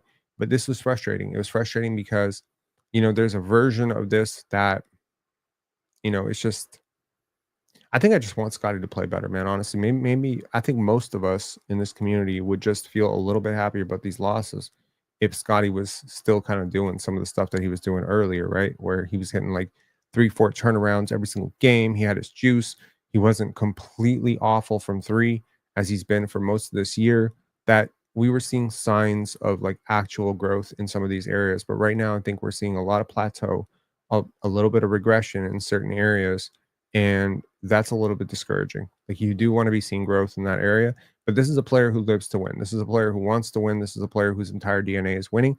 And so when winning is kind of off the table, as it was in year 3, like late last year when we saw, like, this is just who he is. When winning is off the table, is like, you're just not going to get like 40-point games from Scotty Barnes when winning is off the table, which is fine.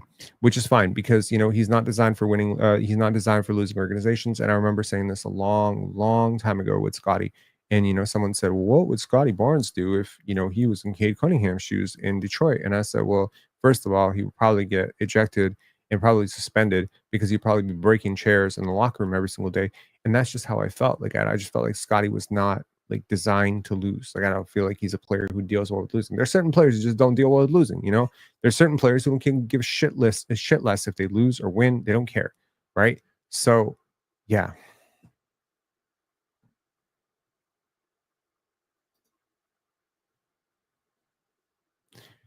Did you see what Norman Powell said on the Old Man and the Three about Masai not communicating with him and his camp about the 2021 free agency and him saying he signed the same deal they gave Gary Trent Jr.? I did not see that, but I will say this. In a virtually, I don't want to say blemishless, but very clean sheet history of Masai Ujiri's trade tenure or trade record, Norman Powell for Gary Trent is like one of those moves that I feel like should be studied. It didn't make sense then at all, right? I wasn't a huge Gary guy, and I remained not a huge Gary guy. And at no point did it ever make sense. I feel like you gave up the better player. And by the way, he's still the better player. In fact, the gap between Norman Powell and Gary Trent was like this big, became this big, became this big. And now it's so big that my hands are not big enough. I need to have Shaquille O'Neal's hands just to extend to you how big that fucking gap is between those two players. And the fact that they signed the exact same deal, the fact that Norm is still on that deal right now is super frustrating because right now I'm looking at a player like Norman Powell and I'm looking at the player you currently have, Scotty Barnes. And I'm like, yo, that would be probably your second best player on this team, if not for Brandon Ingram. Like, that's how good Norman Powell is. And instead, you got freaking Gary Trent Jr., who you let go for nothing, and he signed a minimum contract. That's tough, man. That's really tough. So that's a fumble. You know, it's a fumble. But nobody bats perfect. Nobody bats 100, or is it 1,000? I don't watch baseball. 1,000, right? No one bats 1,000. Yeah, that's what it is. Nobody bats 1,000. So, you know, Masai Ujiri made a mistake. That's perfectly fine.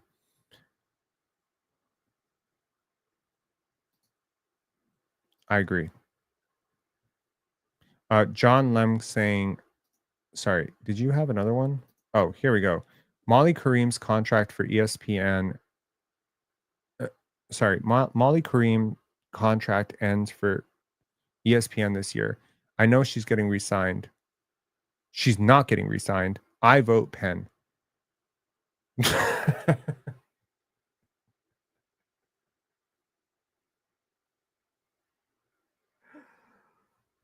Okay, I'm dead. First of all, if you think I am replacing the attractive woman on, you know, First Take, good fucking luck, man. I don't think they're bringing me on the First Take or whatever show she does.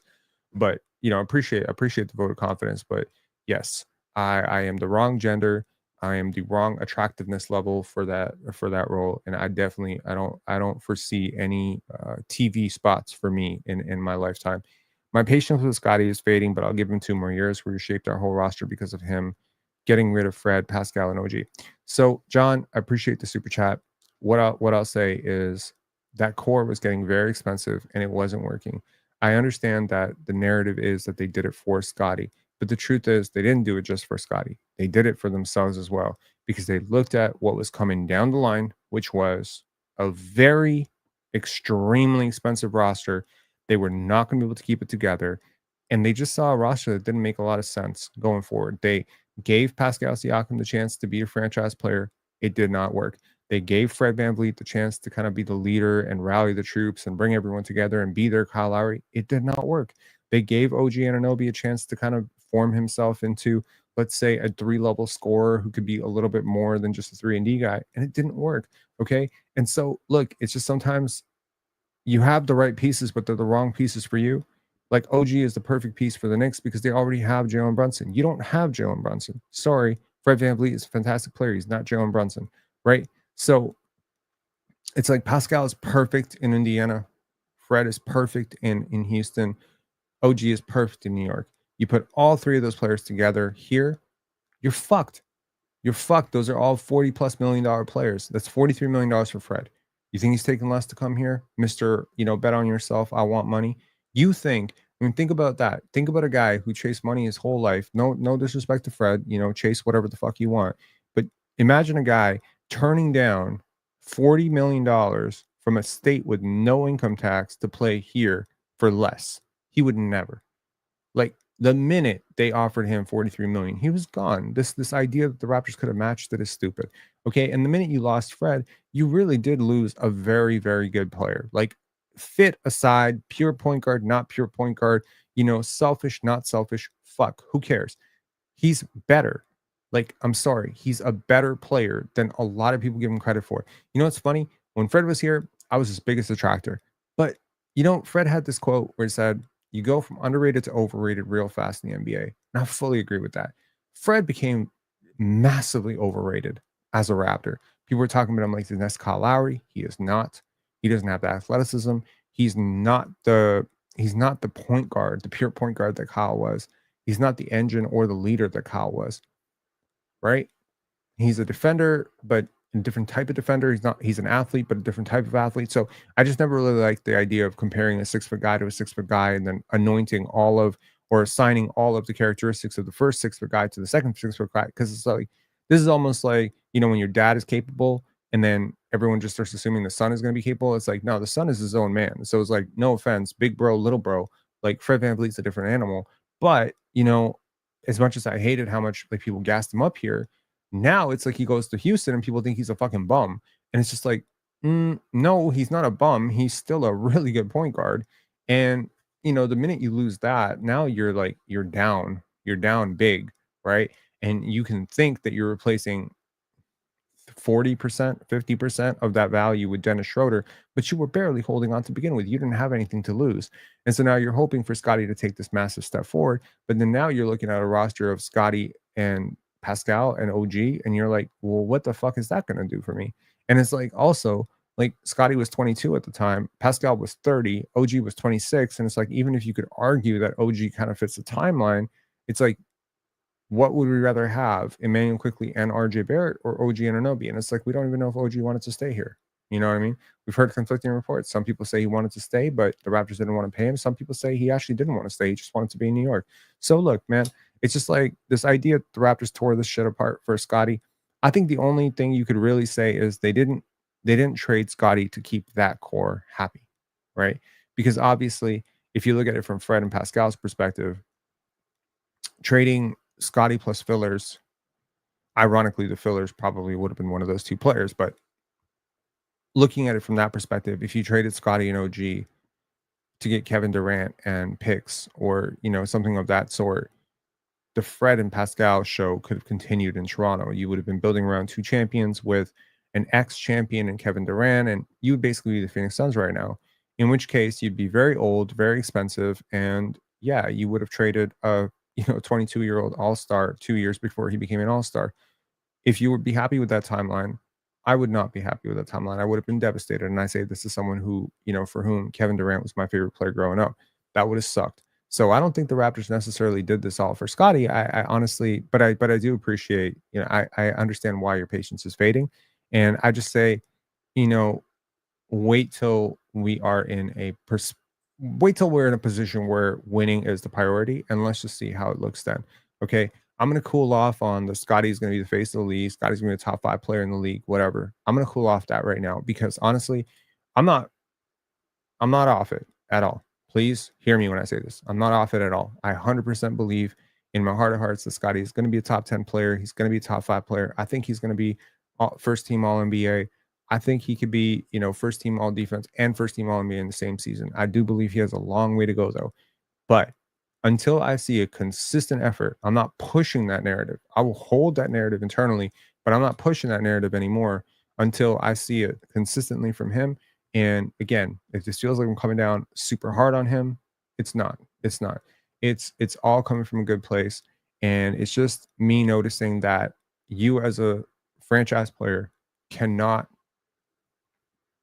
you can't zone in and out of games. You're not a role player anymore. This is not Montverde. You can't, this is not Florida State. You're not coming off the bench. You cannot zone in and out of games like this. And tonight, it felt like the Miami Heat did not do enough to stop Scottie Barnes. There's no reason that you have 6 rebounds and 12 shot attempts in 38 minutes earn minus 25. You cannot have this game. And, again, when it counts in the playoffs, the plans, I've never seen Scotty shrink from that moment. So when it counts, he's there, right? But I just think that when it doesn't count, when it's an average Tuesday, there has to still be that level of this is who I am. You know what I mean? Like I'm a 25 point per game scorer. I'm a superstar in this NBA, and this is a performance that is unbecoming of a superstar. That's what Kobe knew. That's what Michael knew. That's what these dudes knew. The Michael Jordan, had this entire thing, and I appreciate the fascination and the perfectionism that went into this mindset, where he said that every single time I left my house, I knew I had to be Michael Jordan. Every single time I left my house, I knew that might be the one time that somebody sees Michael Jordan, and I cannot let that memory beat something else. And it's the same mentality with, if Scotty can adapt that mentality of like, hey, there might be a kid who came to this game for the first time tonight as a Raptor fan, wearing a number 4 jersey to watch Scotty Barnes play. And this is the only fucking game in her whole fucking life that she's going to watch with Scotty Barnes. Are you content to let that girl go home, or that little boy go home with their number 4 jersey while you played this bad? Not even saying he played that bad because he was good defensively, but like overall, like we're being real, right? So let's be real. You imagine your biggest fan, $300, $400 tickets. They came, this is their birthday present to see Scotty Barnes play basketball, and you're going to put up 12 shot attempts? Nah, man, empty the clip. Empty the clip. You got to get into that mindset of empty the clip. You got to be like, yeah, I don't care how, the cool thing about Scotty is he can impact the game in so many fucking ways. But he didn't impact the game as a passer tonight. He impacted the game a little bit as a defender for sure. But I was like, let's not act like he was prime Kawhi Leonard tonight. He didn't impact the game as a scorer, a shooter, a passer, nothing. He was just floating in and out of the offense, trying not to get in anyone's way. He was kind of like passing it off and letting everyone do their own thing. And it's just like, at some point, being a good teammate means doing your job. And you, the superstar, if you don't take this job, if you do not become more assertive, bro, I got news for you. You got Brandon Ingram, Scott, you got RJ Barrett, you got Emmanuel Quickly. None of these guys have ever seen a shot in their lives that they did not want to take. So if you're going to play this passive, next year, Scotty Barnes, you're going to be taking 7 shots a game. So you got to be hella assertive right now, and you got to get like in the lab, and you got to get these moves down pat, and you got to make it a mentality that there is not one fucking game that I'm stopping myself next season, right? If I'm going to get stopped, it's going to be because they collapse double, triple team on me, at which point I'm spraying it out to my shooters or I'm finding cutters at the rim.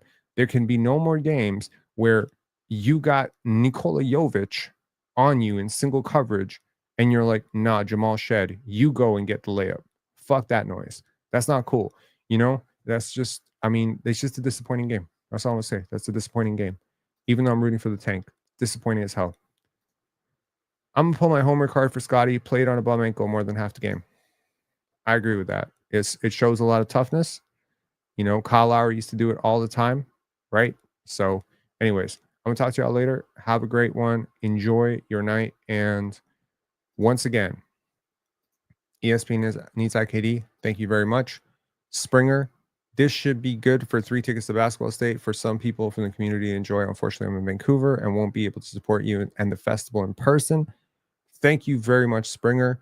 To anyone looking for Basketball State tickets, link is in the description.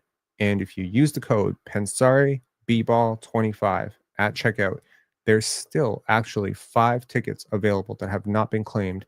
We opened up 4 tickets when these super chats came in on my computer while I was talking. I opened up 4 more tickets. So there are now officially 5 tickets available. 1 from yesterday that was still available unclaimed. And now 4 more tickets that correspond with this super chat and this super chat. Oh shit. I gotta open up. Oh, my bad. I gotta open up 3 more as well. My bad. Okay. So we're gonna open up 7 tickets. 7 more tickets to Basketball State have been made available to the Pensari basketball community, courtesy of Springer, Gregory, and Pepperjack, thank you so much for your lovely support for me, for Pendants, for Pensar Basketball. Appreciate y'all. John Lem, thank you so much for these super chats as well. I'll catch y'all later. Hopefully, I'm in a better mood tomorrow. I'm in a good mood overall, but I got to tell you, like, this was a disappointing as fuck game and confusing as well. So, yeah. Add another screening. Huh? Did I miss one? 3, 4, 5, 6, 7. No? 8? Well, there are 8. Hold on. I will add another one. Yes, you're correct. Okay. Entertainer clips. Yo, what's up, Brooke? Yo, what's up, man? What's up? Can you hear me? Yeah, I can. Okay, but sorry. I just wanted to say, well, this is crazy. Because you're criticizing Scotty Barnes, and I'm actually here to defend him. But Amazing. Go for it. uh, I think you're being a little bit too harsh, just because out of context, the man did just get injured, like in the first quarter, he retwisted his ankle, so probably Sure. like the lack of aggressiveness tonight was How somewhat many because of how many that. points did he have when he twisted his ankle? It was 2 points, but he didn't even play like 4 minutes though. 8 minutes. He had 9 minutes. He had played 9 minutes and he'd taken 3 shots, I believe, at that point. Yeah, but Scotty never been like a first quarter guy. Like he's always a guy who get going in the fourth or in the second half. Like Okay. he's a guy who paces himself. What I'm saying, tries to get other people's around, Mm-hmm. other people involved. But I think I don't know. I think I watched Scotty Barnes the beginning of this season, right? And since he injured his ankle against the Knicks, this has been a different player, completely different player. I thought the beginning of the season he actually improved. He showed growth as a navigating towards defenses, finding gaps, getting to the basket. I felt like he was playing on an all-star, all NBA level to start the Sure. season. And then when he got injured, it's like he wasn't aggressive. He wasn't getting to the basket. His jump shot regressed mightily. He wasn't knocking down his threes. And I don't know what's going on. And he's had a recurring thing with his ankle injury. Like it's not only this season. He's injured it before. It feels like he's injured his ankle every single season. Um, so Mm-hmm. it's just I'm worried because is this gonna be a problem where he's gonna be injury prone, right? Or is it something we shouldn't be worried about? Or is this something like I'm just concerned about the injuries that keep stacking up. Okay. So, I mean, the game against OKC, positive 3.9 boxes minus, then 4 boxes minus against Houston, 11.6 against Philly, and 1.8 against Cleveland. 3 losses, but 4 competent to good games from Scotty. Then he Mm-hmm. had 4 before that, which was Chicago, LA Clippers, New York, Memphis. All were relatively negative. And I think the true shooting percentage, the assertiveness, the point production, everything Mm-hmm. would show you that he was not necessarily very impactful. And you could argue that when did he twist his ankle? Was it against Washington when he was a plus 24? Yes, I think It so. was in this area of the season. Yeah. I remember there was a game. So yeah, I mean he's had these ebbs and flows, right? But here, this is a very, very mixed Hello? season for Scotty, right? Huh? What? Did you say hello? Hello? Yeah, I hear Hold you. on. What's going on? Yeah, I can hear you.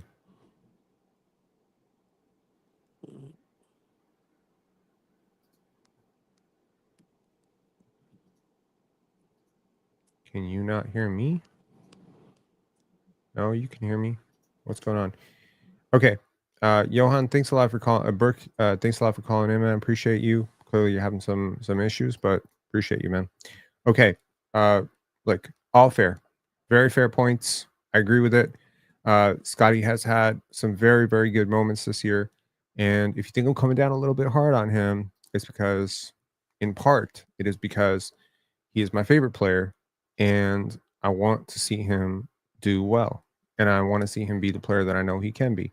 And in order to be the player that he can be, cannot be taking 12 shots in a game like this. Okay, we got Burke back. Burke, what's up? Sorry, the connection was horrible. What were you saying? You cut out the part where you were saying he got injured against the Wizards. Yeah, we're just looking at the box score, and I was just saying, Okay. like, he's had kind of an ebb and flow season. Anyways, do you have any final thoughts, man? Yeah, and also Grady Dick.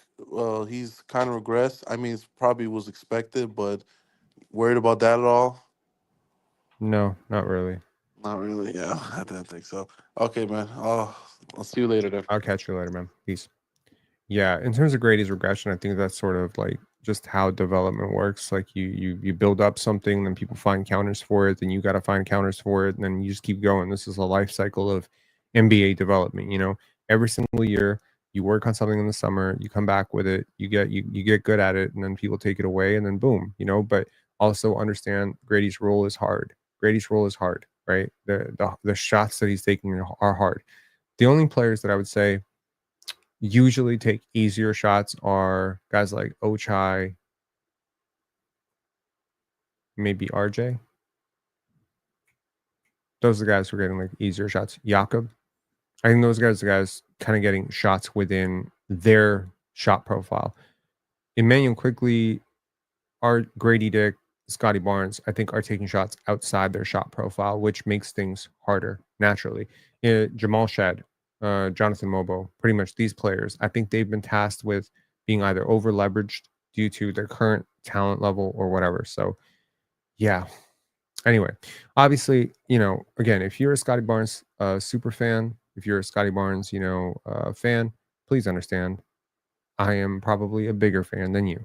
Okay, but we don't take the criticism lightly. I'm hoping that he would agree that he did not have a great game tonight, and I'm hoping that he would agree that for whatever reason that is, like, he didn't have a great game tonight. But I think Scotty's going to get his act together, especially when he sees BI demanding the ball and taking heavy ISOs all game. He won't want that. Well, look, man, like, you got to take the mantle. It's not going to be handed to you. You just got to take it. That's just what it is, right? This is it.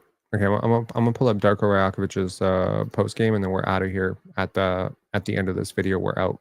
Okay. Give me 2 seconds. Pull this up. Okay, got it. In that overtime, it seemed your size got to a little bit too around the rim at the basket. Yeah, overtime there. We wanted to have Scotty guarding their best player at the time, and then Tyler Hero. And the idea was to have Jonathan Mobile, so we can switch those pick and rolls there. And we did not do a good job with that. So they got the best out of us, rolling to the rim, creating opportunities, creating some confusion. It's going to be really, really good learning for us to take a look at that film and then see what we needed to do better there. Obviously, Yak's not out there to set screens, and that's a big part of it. The first quarter and overtime, you guys really struggled in the half court offensively. Yes. What, other than those screens set by Yak, was really missing?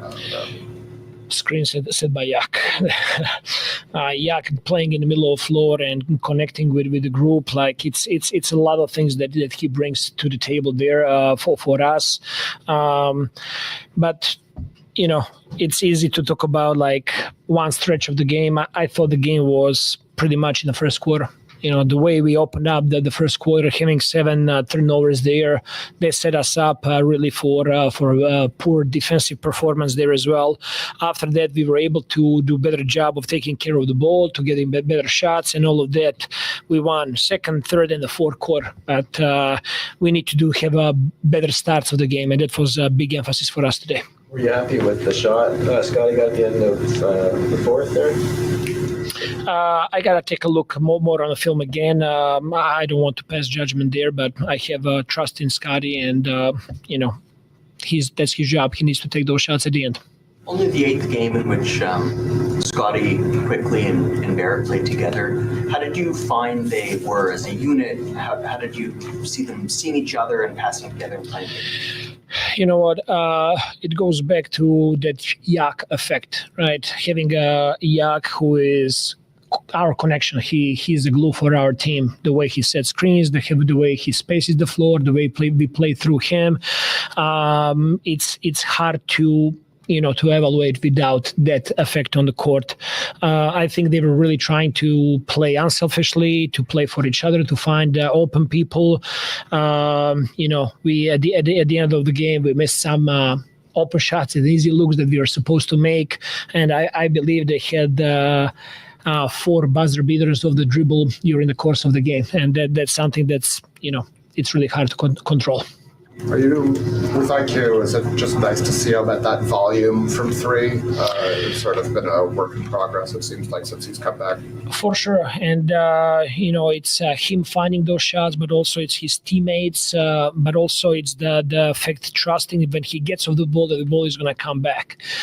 So it's great to see him take that number of shots. We took 43 threes tonight, which is good for us as well. We shot the ball really well from the 3-point line. We did not do a good enough job of scoring inside and scoring close to the rim. Knowing Davion the way that you do, I'm sure you were surprised to see him locked in and maybe with a little bit of extra motivation tonight. Davion, we all know that he brings a lot of intensity there. On the top of that, he made shots tonight. I thought that he played great minutes for them, and congrats to Miami. Spo was saying before the game in terms of Orlando Robinson that he's one of those guys whenever he kind of gets his foot in the door somewhere, he breaks it open. What is it about him from what you've seen from him so far that allows him to do that? I think it's he's all about team. He's really trying to help the team in any possible way he can. He was battling against Adebayo a big part of the game and rebounding and all. Yeah, I didn't say anything about Orlando Robinson, but he hit a big 3 in today's game, and that's a really big part of his game that needs to get better this summer. If he can consistently hit threes, you have found a pretty serviceable role player for very, very cheap. So, and he's just 24 years old. That's a year older than Scotty. He's RJ's age. Like, he's a young player in the NBA. He's not some, 29-year-old, guy who's been around the block 50 times. Like, this is, a young player. We don't think about Orlando Robinson as a young player because we didn't draft him. But I'll remind you, Orlando Robinson right now is as old as Rafael Arujo was when he was drafted. All that stuff, but it's also like he's pretty coachable kid. He's listening, he's trying to learn the team, he's trying to learn his teammates. He's really trying to help the team. That's bottom line is that he's team guy. Scotty went down with that injury briefly. That was pretty scary. Yes, ankle. He twisted his ankle. He just needed re-tape, and he was good to go from there. Did you think it was limiting him, or from that point, like he was not running, and he was not as explosive. He was not playing with the same force he played before that. But I'm hopeful that he's going to be fine going forward.